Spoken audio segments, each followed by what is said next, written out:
जय माता दी दोस्तों, मैं हूँ शिवगीता। मैं आज आपको सुनाऊंगी दशा माता की दूसरी व्रत कथा। अगर आप इसकी पूजा विधि के बारे में जानना चाहते हो और इसकी पूजा सामग्री के बारे में जानना चाहते हो तो इसकी वीडियो ऑलरेडी मैंने बना रखी है, लिंक इसका ऊपर आई बटन में मिल जाएगा। अगर आप दशा माता की पहली कथा सुनना चाहते हो तो इसकी वीडियो भी मैंने ऑलरेडी बना रखी है, लिंक आपको इसका ऊपर आई बटन में मिल जाएगा। अब मैं आपको दशा माता की दूसरी व्रत कथा सुनाती हूँ। वीडियो स्टार्ट करते हैं। सूक्ष्म निधि चैनल पर आपका स्वागत है। एक राजा था, उसकी 2 रानियां थी। बड़ी रानी के संतान नहीं थी, छोटी रानी के पुत्र था। राजा छोटी रानी और राजकुमार को बहुत प्यार करता था, जिससे बड़ी रानी छोटी रानी से ईर्ष्या करने लगी। बड़ी रानी राजकुमार के प्राण हर लेना चाहती थी। एक दिन राजकुमार खेलता खेलता बड़ी रानी के चौके में चला गया। बड़ी रानी ने राजकुमार के गले में एक काला सांप डाल दिया। छोटी रानी दशा माता का व्रत करती थी। राजकुमार दशा माता का ही दिया हुआ था। दशा माता की कृपा से राजकुमार के गले में सांप बिना नुकसान पहुंचाए ही चला गया। दूसरे दिन बड़ी रानी ने लड्डुओं में जहर मिलाकर राजकुमार को खाने के लिए दिए। राजकुमार जैसे ही लड्डू खाने लगा तो दशा माता दूसरी दासी का रूप धारण कर आई और राजकुमार के हाथ से लड्डू छीन लिया। बड़ी रानी का यह वार भी खाली चला गया। रानी को बड़ी चिंता हुई कि किसी भी तरह से राजकुमार को मारना है। तीसरे दिन जब राजकुमार फिर बड़ी रानी के आंगन में खेलने गया तो रानी ने उसे पकड़कर गहरे कुएं में धकेल दिया। चूंकि कुआं बड़ी रानी के आंगन में बना था, इसलिए किसी को भी पता नहीं चला कि राजकुमार कहाँ गया। लेकिन जैसे ही बड़ी रानी ने राजकुमार को कुएं में धकेला तो दशा माता ने उसे बीच में ही रोक लिया। इधर दोपहर हो जाने पर राजकुमार के न लौटने पर राजा व छोटी रानी को चिंता सताने लगी। दशा माता को भी इस बात की चिंता हुई कि राजकुमार को उसके माता पिता के पास किस प्रकार पहुंचाया जाए। राजकुमार को तलाश करने वाले कर्मचारी निराश होकर बैठ गए। राजा व छोटी रानी पुत्र शोक में रोने लगी। तब दशा माता ने भिखारन का रूप धारण किया और राजकुमार को गले से लगाए दरबार पर पहुंची। वह राजकुमार को एक वस्त्र में छिपाए हुए भिक्षा मांगने लगी। सिपाहियों ने उसे धत्कार कर कहा, तुझे भिक्षा की पड़ी है और यहाँ राजकुमार खो गया है। सारे लोग दुख और चिंता से व्याकुल हो रहे हैं। इस पर दशा माता बोली,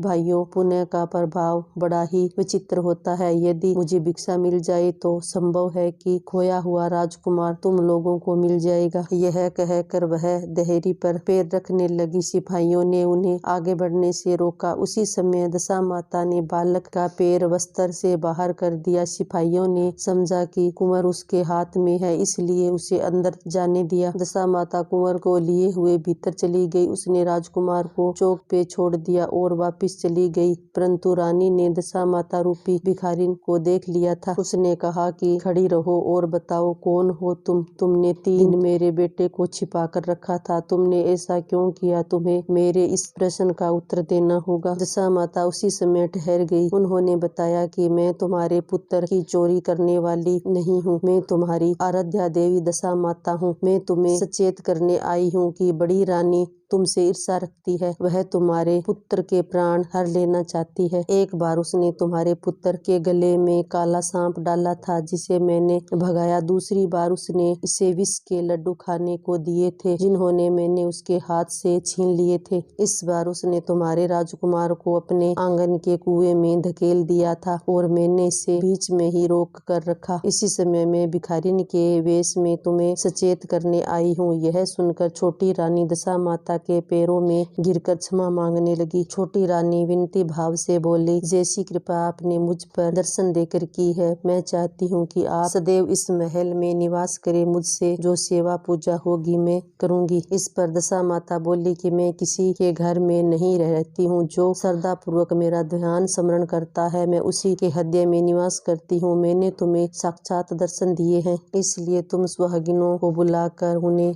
यथाविधि आदर सत्कार के साथ भोजन कराओ और नगर में ढिंढोरा पिटवा दो कि सभी लोग मेरा डोरा लें और व्रत करें। इतना कहकर दशा माता अंतर्ध्यान हो गई। रानी ने अपने राज्य की सौभाग्यवती स्त्रियों को निमंत्रण देकर बुलाया और उबटन से लेकर शिरोभूषण श्रृंगार कर उनकी यथाविधि सेवा कर भोजन करवाया और दक्षिणा में गहने आदि देकर विदा किया। रानी ने अपने राज्य में ढिंढोरा पिटवाया कि अब ये सब लोग दशा माता का डोरा लिया करें। हे दशा माता, जैसी छोटी रानी पे टूटी वैसे ही सभी पर टूटना। आई होप मेरी वीडियो आपको अच्छी लगी होगी, तो आप मेरे चैनल को सब्सक्राइब करें, जिससे हर नई वीडियो की नोटिफिकेशन आपके पास सबसे पहले पहुंच सके। Thank you.